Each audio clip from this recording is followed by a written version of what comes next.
Hey everyone, it's May 18th, and that means that if today's your birthday, you share with serial killer Harvey Carignan, known as the Want-Ad Killer, who murdered at least 5 women beginning in 1949, and that is him right up there. Carignan was born in 1927 to a single mother who married and gave birth to a sibling in 1930.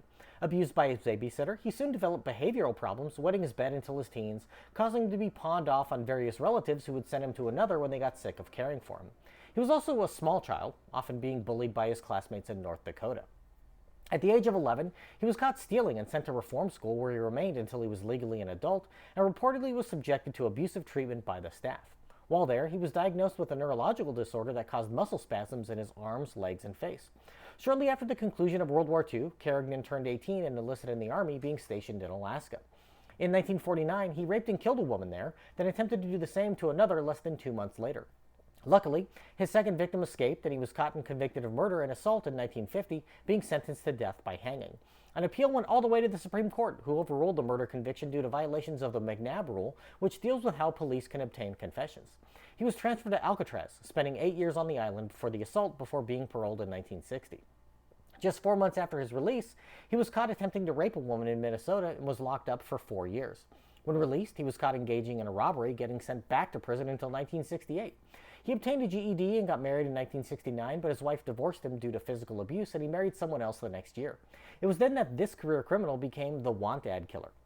Carignan began placing want ads for employees at a gas station he was managing, and when a teenage girl showed up to apply for the job, he sexually assaulted and killed her with a hammer.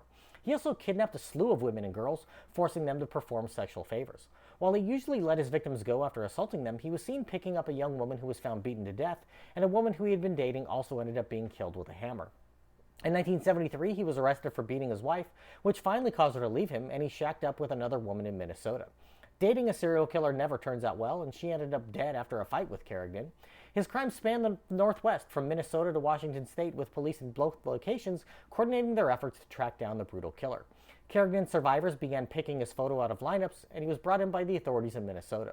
When he was captured, police found a map with 181 red circles on it, many of which were known to be locations where women had disappeared or been assaulted. At trial, he claimed insanity and that God had ordered him to kill whores and harlots. But Carignan was convicted and sentenced in 1975 to 150 years in prison for 5 murders and numerous sexual assaults, though he very likely committed many more. He finally passed away in March of this year at the age of 95, having spent 64 years of his life behind bars.